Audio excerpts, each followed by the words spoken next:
เคครับพรุ่งนี้นะครับวันที่25พฤษภาคม2568ไปพบกันครับสนามบ้านดงคำสร้าง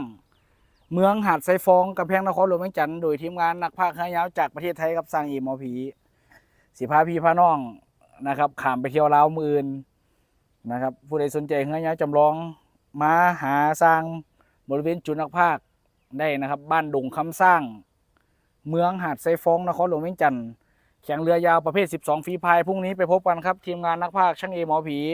นำเรือยาวไม่ดีหนังยางไปต้อนพี่ต้อนน้องฟังสปปลาวพร้อมกับสติกเกอร์ใครสนใจก็อินบ็อกเข้ามานะครับพรุ่งนี้ไปพบกันครับนครหลวงเวียงจันทร์